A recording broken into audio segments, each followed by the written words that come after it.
Thanks for joining us for another edition of Wisconsin Weather Experts. Singular today, although I will have some help from the rest of the team throughout the show.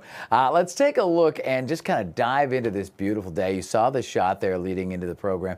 Beautiful blue sky, beautiful sunshine, but yes, it is still a little chilly. Here's the national kind of overview of what's going on out there. We do have a cold front that's just about to make its way through us, but look at the whole area to our north and west. That's very chilly this morning, but under a beautiful ridge of high pressure to keep things on the clear side at the very least. Now, if you look farther south, you do see some of that warm air. Unfortunately, we're not likely to get any of that in the near future, but we'll keep an eye on that and hopefully get some warmth in here eventually. I mean, we are getting a day or so closer every moment to summer, right? Now, if we look at the big picture here, you can see a couple of things going on. We've got some snow starting to blossom in parts of the central portions of the United States, but what I really want to talk about right now is right there. Anything downwind from a Great Lake is absolutely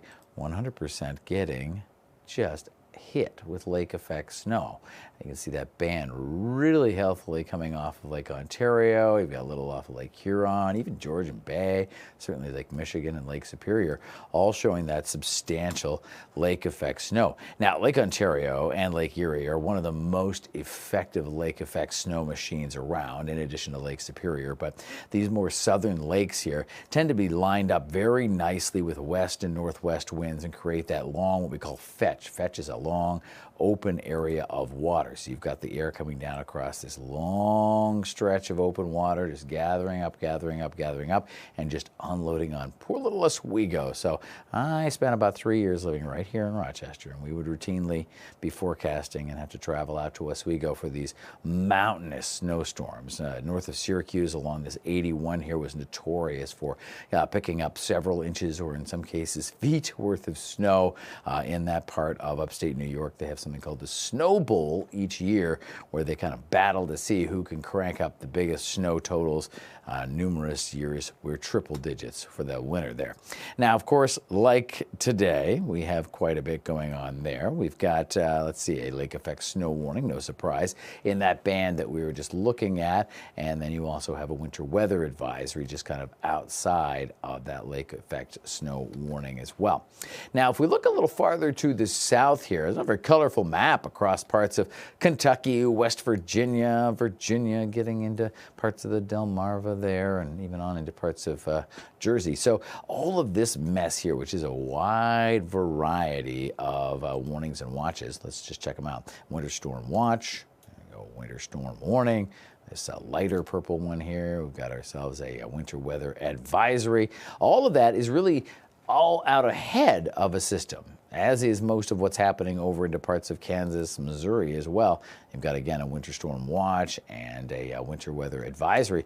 And now what's happening here is that as we roll through the next 24 hours, the system will absolutely blossom in the south central and eventually into the mid-Atlantic states. We're not going to see that. We're going to continue to be kind of north of it here, just getting these little snow showers. But look at this big mess that is going to continue to develop and really get itself going as it pushes up and into parts of, well, even Tennessee, certainly getting some heavier rain. Even look at the thunderstorm activity that we're going to see into parts of eastern Texas. It's going to be a very busy Tuesday morning in parts of Texas, northern Louisiana. And then there, as you see, through Kentucky, West Virginia, getting into the Virginias there as well, really starting to see that heavier snow band and then that wintry precip, that mixed precipitation. Now, as we look farther north and west by Tuesday evening, oh, now we've got another area starting to blossom, and watch how that takes shape. And yeah, this time it's coming for us as we do see the northern edge of this pushing on into our area even by Wednesday morning. But look farther down this line. Look at this mess here. We're going to be keeping an eye out for some significantly severe weather into parts of Louisiana, getting down into eastern Texas as well Wednesday morning. Now, the north portion of it where we are is going to be a bigger snow event. Now, at the current tracking, we could pick up several inches worth of snow, as will parts of Iowa, Missouri, getting into Illinois, over into Michigan as well, and even portions in northern and central Wisconsin will see a sizable snowfall before it all kind of winds down and moves out on Thursday. However, of course, as we say back this up, it wouldn't take much to track that farther to the south. Also keeping an eye on the west coast. Look at this, some much needed rain, some snow in the higher elevations there as well, so that's all kind of good news. Now, as far as temperatures go, like we said off the top, you've got that cooler air up to the north. You've got Bismarck at 3, some warmer air, but all kind of confined well to the south. Even Dallas isn't too warm right now. You've got a 44 there, but 82 in Miami. That colder air stays over us for a while. It's not deep freeze category, but definitely going to keep us on that below average side for a little bit here. I don't see much variance in that for a while. So let's take a look around the state here. Check out some of our day planners. Thank you for joining us. If you've downloaded Fox Local, you can watch us not only anywhere in the state, but anywhere in the country, theoretically anywhere on the planet that has Wi-Fi. Even off the planet, if they would let you get on the International Space Center and log into the Wi-Fi. I don't know if it'd still work up there, but it should. As we look at the Madison, there you can see the Green Bay. You've got a little bit of a cooler situation there. If we switch over to Wausau, a little chillier. You can see increasingly cloudy conditions a bit earlier for them, a little farther north and west. Then we're looking at La Crosse. We've got, again, the snow moving into La Crosse there as we get a little bit earlier than what we have. We'll go to Eau Claire, and yes, some cloudy conditions, a little chillier as one would expect. Our last stop, go check in on the frozen hodags this morning up there in Rhinelander. Beautiful little Rhinelander. Looking at a bit of a chillier day as well. Now, I mentioned the snow from the weekend storm there. Yes, well, we did see quite a bit of it in north central, northeastern Wisconsin, but very little of anything in our neck of the woods. Sheboygan got maybe an inch in some spots in the county, and then you got record snowfall for the date up in Wausau at 9.5 inches and 10 inches in Clintonville. So the system that we were bracing for certainly had the punch. We were spot on with that, but the direction it went, it didn't exactly roll the way we had expected. Of course, in this day and age, we've always got video out there. We've got a wide network of cameras. We also have a wide network of reporters. This is some video that was taken up in Green Bay from the weekend. You see the salt truck out there getting out ahead of it. You see the pretty persistent snowfall. You can see the visibility reduced as you check out the scene there at Lambeau. And again, Green Bay did see a more sizable snowfall than what we had with an 8.5 inch total there. We switch over to New York City thanks to our fine friends over at the Fox Weather Channel. This is a beautiful time lapse. You see the snow, and then the car goes through, or a plow goes through, kind of clears it a little bit, bus goes through, and then all of a sudden it fills right back in again. What a great little time lapse there. And if you're like me, you're probably craving some New York style pizza now with that pizza shop in the bottom of the frame. And we'll go over and take one more look here at our snow. Oh wait, we don't have any, so yep, I guess we'll just make it ourselves. Can't get enough of the fun we had back in that deep freeze of recent days. But unfortunately, we don't have to wait that long to get back to some snow. Well, I could say fortunately too, depending on who you are, because there are many folks not only that enjoy snow recreation, that would love to have some snow, maybe some fresh powder out there on the hills. But a lot of folks, of course, have their livelihood linked to it. So at least we might be able to get a couple of paychecks going for the snowplow folks on Wednesday, but we will be watching that very, very closely. All right, so that's first third of our show today. We'll be back with more of your Fox Local Wisconsin Weather Expert Show in just a couple of minutes. We leave you with a beautiful live pick. The beautiful blue sky, downtown Brew City, and our glorious City Hall.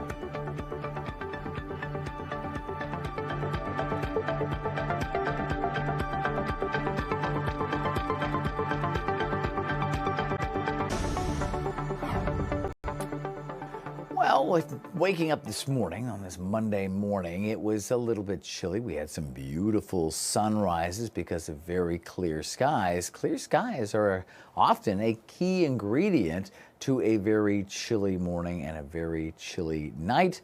Our Fox 6 weather expert, Holly, has the latest on that. Have you ever wondered why we have warmer temperatures during cloudy nights and cooler temperatures during clear nights?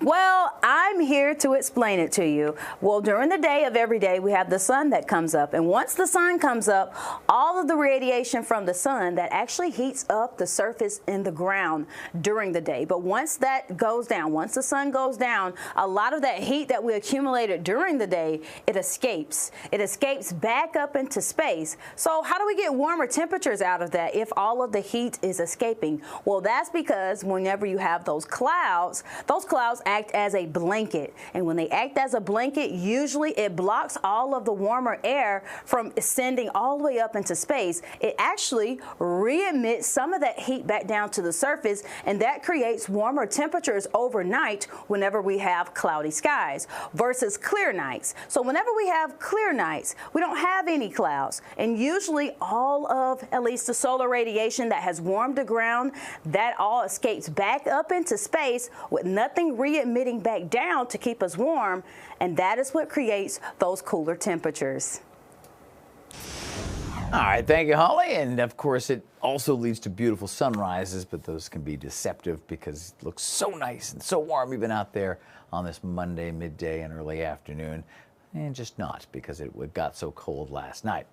All right, so you know, of course, that we have some very interesting weather here in the last little while. We have had some very interesting weather down south in the last little while. But as unusual as it has been throughout the course of this winter, that is not necessarily all that out of the ordinary. And with the Super Bowl, of course, yesterday, our very own Tom Walks and our very own Ted Perry got to chatting about weather and its impact on Super Bowl past, particularly, of course, the 2011 Super Bowl when our very own Packers went off to Dallas. Well, I am joined with Ted Perry today. We're coming off the Super Bowl, Ted, and wanted to talk to you today because you went to the Super Bowl in 2011. Right. When the Packers were in the Super Bowl. Yep. That was down in Arlington in the Dallas area, right? Mm-hmm. And here you thought you're going to a warmer climate, but tell us what happened. It was, I've said this before, all right? It's 2011, right? February of 2011. I just checked. The average temperature that week was supposed to be 60 degrees. The low temperature on one day in particular, 17 degrees. 17's cold for us when we're not expecting it. It paralyzed Dallas. And further, we recently had a nice situation just last week. They had one that crippled the city with no preparation, unable to prepare for it, unable to deal with it. Right on the eve of the Super Bowl, right? Yeah, leading up to it that week. And the day of the Super Bowl was actually quite nice. It was sunny, cool, but very comfortable. Comfortable enough in comparison. Tom, I was born in Chicago. I went to high school in Baraboo. I went to college in Madison. My first job was in Rochester, Minnesota. I spent a week in Moscow, all right? I tell people the coldest I've ever been was covering the Super Bowl in Texas, and I mean that. Wow. Maybe because I wasn't prepared, maybe because they didn't know how to handle it. But the wind whipped down there. You know, the wind whips big in Texas. Everything is big in Texas. Combined with the ice, combined with the cold, combined with the cloudy skies, I was really thinking as I was walking, our hotel is 6 miles from Jerry World, AT&T, okay? And we stayed in Grand Prairie, Texas. It's supposed to be a 12-minute drive. It took us consistently that week 65 to 90 minutes. You're kidding. Just because the highways were ice. Everything was ice. And they don't have the equipment, obviously, down there that like we do here, right? So the people of Arlington, the the Chamber of Commerce of Arlington was really fantastic. I don't know if they anticipated it, but they built a warming tent about the size of our studio here, okay? Right next in between the ballpark, the baseball ballpark, and Jerry AT&T Stadium. And they let the media use it as a media center. It was a godsend because we were trying to do all our live shots from there. And so we would huddle up in there. They had heaters. They had, some video games. It was great, hot chocolate, coffee, you name it. But I remember walking in there one night. It was like the coldest day down there. It was like 17 degrees. And I walk in, and I'm freezing, and I'm shivering. And there's Tom Pippins, our sports director, interviewing Jordan Sparks from American Idol. It was just, am I in a mirage here? What is going on? What is happening? Yeah, wow. what is happening? So, but at the end of the day, it was a memorable Super Bowl. But the coldest I've ever been in Dallas, Texas. I can't believe it. That's so wild. And you mentioned it's like that biting cold, right? I mean, it's just that cold that, like, yeah, you can be wearing a jacket, but it just goes right through you type cold, right? Right. Minnesota, you prepare for it. In Moscow, you prepare for it. In Wisconsin, you prepare for it. I don't think I brought a winter coat down to Dallas, you know. Sure. Well, who would have thought, right? Yeah, we looked at the forecast, 60 degrees. Yeah. Perfect. I can do that, you know. So just the shock of it all, the unpreparedness of Dallas to deal with it, just made for a grueling week weather-wise. So what were the fans like? Like the fans, that I'm sure obviously a lot came down from Wisconsin, but I mean, it must have been a shock for them too. It was, but we had two teams from cold weather cities. We had Pittsburgh and Green Bay, okay? So there were hardy people, and they seemed to be arriving later in the week and had seen the forecast and had seen the ice problems. So they probably came a little more prepared. But when you guys got down there, of course, we got down there the Sunday before the Super Bowl Sunday. Sure. And that week was just a tough week weather-wise covering. Wow. And it made our jobs very difficult because we had to go cover things, and it took a very long time to get from point A to B, not just because regular Super Bowl traffic, but just because the ice covered the roads for days. Yeah. Wow. Well, that is fascinating. And it's so interesting because, you know, a lot of folks don't realize the behind-the-scenes portion of it, right? You see kind of the final product on the air, right? Kind of like we did yesterday with the Super Bowl and all of that. But there's so much more that goes into it. Then you factor in a weather situation, and that just really amplifies everything. Yeah. Covering any large-scale event, or the RNC here last summer, it's just you can't move that well, and there are restricted areas and more. And I imagine this year was even more so with the president being at the Super Bowl, the first time a sitting president's been to the Super Bowl. So all of those factors, we didn't have to deal with that tight of security. Security, yeah, but not that tight. Sure. Yeah. Well, thanks for sharing that with us. Yeah. I think it's such a unique perspective. It's a fond/horrible memory. Yeah, right. Because the Packers did win, and I don't think I'm ever going to be allowed to wear a hoodie back on the set again. I said, where are we doing this interview? Yeah. Like the set. I'm like, let's just have a little relaxed chat. So that's great. Well, Real me. Yep, exactly. Well, thanks for sharing the behind the scenes. Really appreciate it. Yeah, great memories, and I remember that storm. I remember our coverage of that Super Bowl. I remember a lot of struggles, of course, trying to cover that, even though we sent, of course, folks like Ted who know how to deal with the weather. You sent them to a place that doesn't really. So, of course, as he pointed out, an hour to make a 12-minute drive.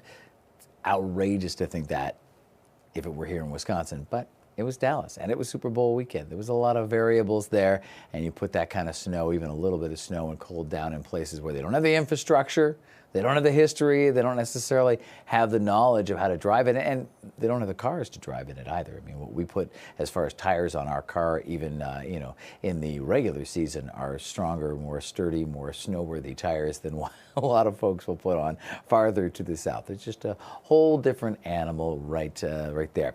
All right, well, great little flashback and trip down memory lane, and yet another excuse to talk about the Super Bowl. But we have more to talk about. We are only 2/3 of the way now through your Wisconsin Weather Experts program. Stick with us right here on Fox Local.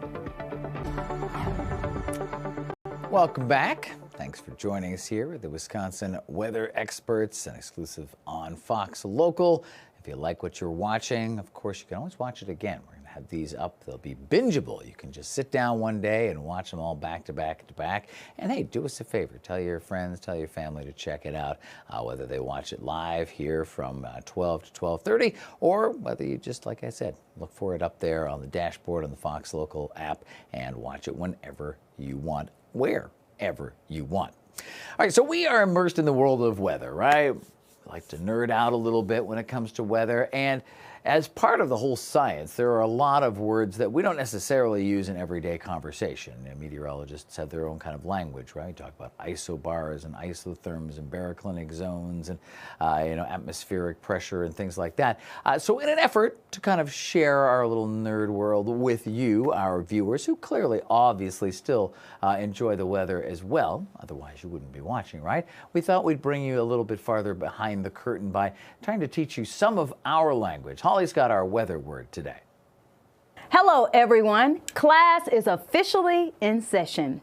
Here we are looking at our Wisconsin Weather Experts Dictionary, and we are at our very first word of the day. So looking at this word search, you see that there are plenty of weather terms within this word search, but the one word in particular that we're going to focus on today is pyrocumulus, as you see here circled in our word search. So here's a picture of a pyrocumulus cloud. In fact, you hear the word cumulus, so you know it has to be associated with some type of cloud. A pyrocumulus cloud is a type of cumulus cloud that is created from a heating source like wildfires or even volcanoes. So once that hot air rises and it combines with some of that wildfire smoke or even volcano smoke, that creates our pyrocumulus cloud. As you see here in this picture, you can even see some of the wildfires that are taking place and how all of that smoke is rising along with the hot air, and it's creating that very thick picture of pyrocumulus clouds.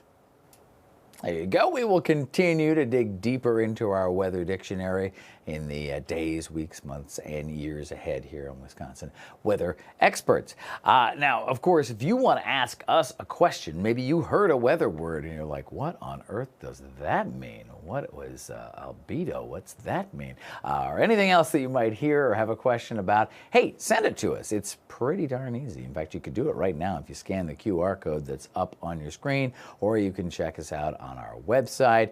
All you have to do is go to that QR code or go to the webpage, you put in your question, and it sends it to us automatically. And of course, we will do our best to answer as many of them as we can. We appreciate your participation. We hope to get you guys involved more and more as this show continues to evolve and grow. Now, this has been making the rounds. If you were scrolling through, as we all are on the course of the weekend, right, and looking for crazy stuff on the Instagram or the Twitter or whatever you want to do, you probably came across this little portal to another dimension. This one obviously was the branding that was on TikTok. No, it is not. It sure looks like it, though. It looks like something straight out of a science fiction movie, but it is something that is referred to as a sun candle. So similar to, an iridescent cloud, that little rainbow in the cloud, or even a rainbow itself, it's refracted light through ice crystals. But in this case, you've got that little pinhole of light coming through those clouds. You can see the sunshine there. And then you've got ice crystals that are tiny, very tiny. You can kind of see them kind of glistening there within the actual vortex, shall we call it. It's not really a vortex, but within the actual phenomenon itself. And they're tiny and flat, so it kind of creates this 3D looking effect that, again, does look like somebody opened up a door to some alternate universe right there. So they are called sun candles, and if you saw this on your Instagram feed or your TikTok feed over the course of the weekend, you were not alone. There were quite a few folks that were remarking on that and even asking me about it over the course of the weekend. So fun to kind of take a look at that and share it for sure.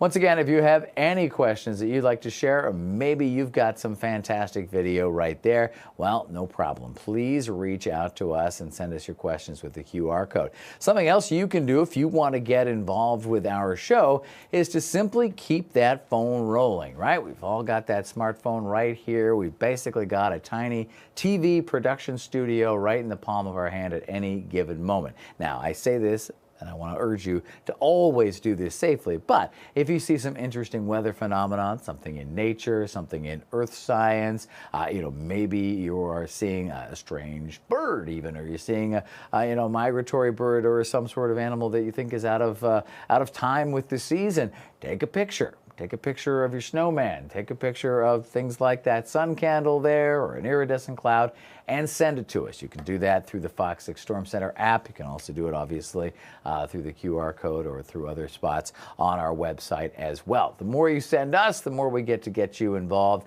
and of course, the more we get to grow some of the content on the show. There's the QR code right there on the side of the screen, so you just hold your camera up to it, wait for it to go click, press the button, and away we go from there. We want to make you as big a part of this show as we are, in part because we love hearing from you. We have the greatest viewers in the world, and also it makes our job a little easier. So help us out here on the Wisconsin Weather Experts and send us your questions and content.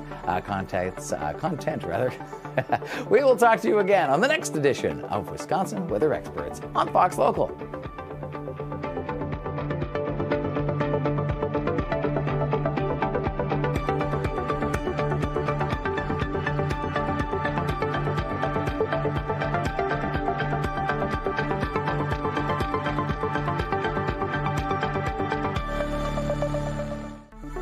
Bye.